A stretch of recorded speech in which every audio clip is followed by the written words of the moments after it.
से मैं अपने आप को गर्व महसूस कर रहा हूं आज कि the very fact that I am standing with students who are fighting for defending India, who are fighting for defending the free speech in India, and it gives me great amount of honour today, to be very Frank.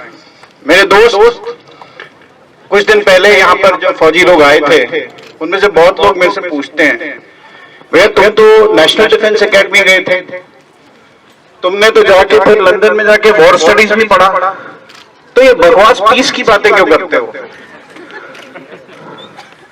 मेरा उन्हें एक ही जवाब होता है कि मैं आपकी तरह अपनी क्लास और अपनी कास्ट से ऊपर उठ चुका हूं। मैं अपने देश से तुमसे कुछ ज्यादा प्यार करता हूं, तुम सिर्फ अपनी कास्ट और क्लास से प्यार करते हो, और आज मैं इसीलिए आपके साथ खड़ा हूं क्योंकि leftist loves his country more than any rightist can, because the rightist is basically parochial, his mind is parochial, he is just not bothered about people, he is bothered about property. And that is the basic difference between a rightist and a leftist. There is empathy, there is compassion in a leftist's mind, and that is what a rightist lacks. आज जब मैं आपके साथ खड़ा हूं तो मैं ये देखता हूं कि मैं एक एकेडमिक भी हूं, अब एक वक्त मैं फौजी भी था। मेरे को ये महसूस होता है कि जैसे आपकी यूनिवर्सिटी के ऊपर एक अटैक हो रहा है, उसी तरीके से आर्म्ड फोर्सेस पे भी एक सिस्टमिक अटैक हो रहा है आज। There is a systemic attack on armed forces to undermine the very institution of armed forces. इसके डायलेक्टिक्स को हमको समझने की आज बहुत ज्यादा जरूरत है। एक तरफ यही जो आज अपने आप का चेस्ट पंपिंग करते हैं नेशनलिज्म के ऊपर, जो अपने आप को ये दिखाते हैं कि हम ज्यादा पेट्रियोटिक हैं, वेटरन्स 70 साल 80 साल के वेटरन्स जो जंतर मंतर में बैठे हैं अपने पेंशन राइट्स मांग रहे हैं, उनके ये मेडल छीन छीन के उनके कपड़े फाड़ते हैं, पुलिस को अनलीश करते हैं। ये अपने आप को पेट्रियोटिक कहते हैं। दे आर अंडरमाइनिंग एवरी फौजी। ये बॉडी बैग्स को यूज करते हैं। They have used in this current issue on JNU, they have blatantly, brazenly used the body bags from JNK to prove their nationalism. These people have actually, you ask them, when they came here, 10 people died in an avalanche in Siachen. Why did they pick up just one name, Hanumattappa? They don't know the name of even one person, other 9 people who died in that Siachen avalanche. Because the basic purpose is to use, is to misuse, is to use armed forces as pawns in the larger game. And that is what we need to understand. They create these binaries. They have created these binaries. If you see the dates on which Hanumattappa was resurrected, it was on 9th of February. And you know why in JNU 9th of February is important. The same day that rally happened here, the same day on 11th, when the rally was going on, Hanumattappa was declared dead. Please see the dates of how it has happened and how these binaries have been created. These binaries have been created to create a kind of, communication dilemma in the whole country. To create a schizophrenia in the whole country. And this is what we need to actually understand, what the entire game is and why they are playing this game. Now let's come back to why they are playing this game. They say that we love armed forces too much, but actually if you dig deep, what they are basically arriving at is they want the mercenarization of armed forces. They're out to sell the armed forces. This 100% FDI in the armed forces which they have done, whom have they given this 100% FDI? People who cannot even produce a car in this country are now saying that they will produce submarine in this country. What have Tata, Birla and other people, Reliance produced in this country?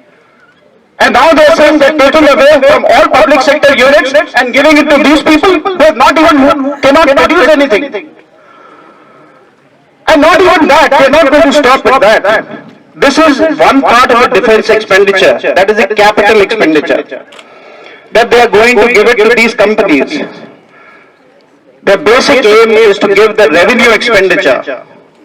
And that is where mercenarization of the entire armed forces comes.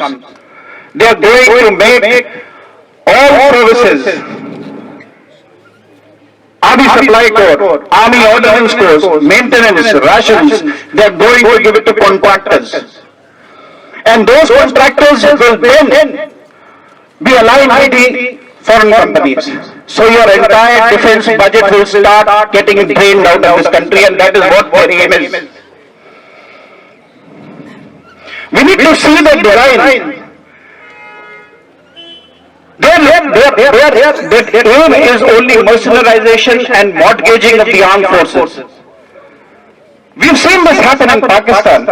The kind of saffronization of armed forces which is happening is shocking. If I see people, if I see my own friends with whom I have been in the academy for years, and they are serving people, you see the kind of saffronization which is happening, the kind of language they are using. An officer was called a gentleman. An officer and a gentleman, if you have seen that movie of Tom Cruise. You know, what these officers have become, they are looking like goons. They are speaking the same language what the goons of Sanghi goons are speaking outside. So therefore, it is all the more important for us to defend this freedom of speech today. It is all the more important for us to defend our rights, because we love our country and we cannot let it be sold out.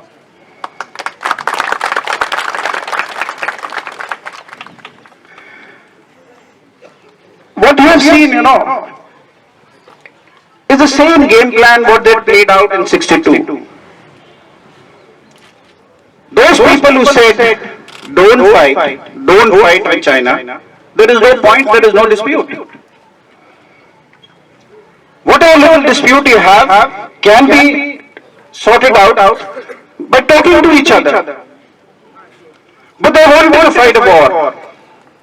They wanted to fight a war because similarly they wanted to declare the left liberals who were asking for no war as traitors. They did that, exactly the same game.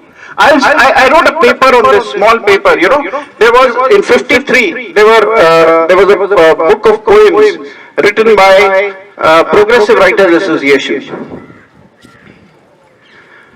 जिसमें सारे शायर थे और बड़े बड़े शायर Saeed Jafri, you know, Faiz, Sahir, सब शायर थे. उन्होंने लिखा था चीने सैलाब, एक कविता आई थी, वो लिखी सईद जाफरी ने, चीने सैलाब. जब माओ चीन में आया तो उनको लगा कि तब के प्रोग्रेसिव राइटर्स को लगा कि एक सैलाब आ गया दुनिया में एंड इंपीरियलिज्म खत्म हो जाएगा, वेस्टर्न इंपीरियलिज्म खत्म कर दिया जाएगा. वो 53 में किताब लिखी गई थी और वो किताब लिखी थी एक इंसान था गुलाम रबी तमाम. जैसे 62 की वॉर शुरू होती है उसके पहले 61 में एग्जैक्टली सेम गेम खेला जाता है. एक आदमी, एक संगी मुसलमान, वो एक पोस्टर लगा देता है जाके बाहर, जामा मस्जिद के बाहर, और कहता है कि ये जितने कौमीज हैं ये सारे के सारे देशद्रोही हैं, देखो चीन की कैसे बातें करते हैं, अच्छी अच्छी बातें करते हैं चीन के बारे में. उस किताब का चीन की लड़ाई से कोई ताल्लुक नहीं था, वो 53 में लिखी गई थी. It was about revolutionary poets and nothing else. उसको बना के, उसको घुमा फिरा के इन्होंने ये बना दिया कि ये देखिए ये ट्रेटर्स हैं और ये चीन को सपोर्ट करते हैं. अच्छा, जिस आदमी ने वो पोस्टर लगाया था उसके ऊपर फाइन लगा दिया.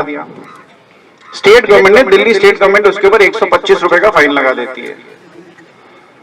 अच्छा, जब फाइन लग गया उसके बाद कहा, और अर्नब गोस्वामी जैसे वैसे ही लोग तब बोलने लगे कि भैया देखो, जो देश का साथ दे रहा है उसके ऊपर 125 रुपए का फाइन लगा दिया, और जो देशद्रोही है जिन्होंने ये किताब लिखी उनको कुछ नहीं कहा जा रहा। ये सेम गेम खेला था। और उसके बाद इन्हीं लोगों ने उस आदमी को, सेंट्रल गवर्नमेंट ने उसके 125 रुपए धीरे से माफ कर दिए पीछे से, कहा कि अब ये पे नहीं करेगा। तो ये गेमें जो खेल रहे हैं, आज खेल रहे हैं आप लोगों सबके साथ, बच्चों के साथ खेल रहे हैं, वो बहुत ही खतरनाक गेमें हैं, देशद्रोह गेम है। ये देश को बेचने की गेम है। और आप देख रहे हैं WTO में यूनिवर्सिटीज को कैसे बेचा जा रहा है। You all know it, you know it better than anyone else. ये वही लोग हैं जिन्होंने, जब एयर इंडिया बिकने वाला था, इंडियन एयरलाइंस बिकने वाली थी, जब प्राइवेट आ रहे थे तो यही कहते थे कि सारी एयर होस्टेस से शेड्यूल कास्ट है एयर इंडिया में, इसलिए उनको बिक जाना चाहिए। ये वही लोग हैं। और ऐसे करके उन्होंने सब बेचा। MTNL को जब बेचा तो यही बेचा कि लंबी लंबी कतारें लगती है MTNL में, इसलिए प्राइवेटाइजेशन को ले आओ। और आप देख रहे हैं कि ये ब्लू लाइन प्राइवेटाइजेशन, DTC को हटा के ब्लू लाइन जब आया था तो वो ब्लू लाइन ने क्या किया था यहां पर, तो ना तो ये पब्लिक सेक्टर के साथ है और ना ये प्राइवेट सेक्टर के साथ है। फिर है क्या ये, मेरे को ये समझ नहीं आती। ये है कौन लोग है ये? और जो लोग आपको यहां पर आके, ये फौजी जो कहते हैं कि यहां पर टैंक होने चाहिए, बोलिए जरूर लगाइए टैंक, जरूर लगाइए यहां पर टैंक, हम उसके ऊपर बैठ के सेल्फी भी खींचेंगे। पर हमारे टीचर्स को जाके डिफेंस एकेडमीज में फूको की बात भी कहनी दीजिए। हमारे फौजीज को यह भी बताइए कि मार्क्स कौन था, उनको ये पता ही नहीं। उनकी nationalism, I am sorry to say, their nationalism is, जो RSS के मदरसे में पढ़ाई जाती है वही उनकी नेशनलिज्म है, उसके बियॉन्ड वो जा ही नहीं पाते हैं। सो देयरफॉर आज हमको खड़ा होना पड़ेगा। और जब मैं यंग लोगों को यहां पर जब वीडियोस देखता हूं फेसबुक पे, ट्विटर पे, it encourages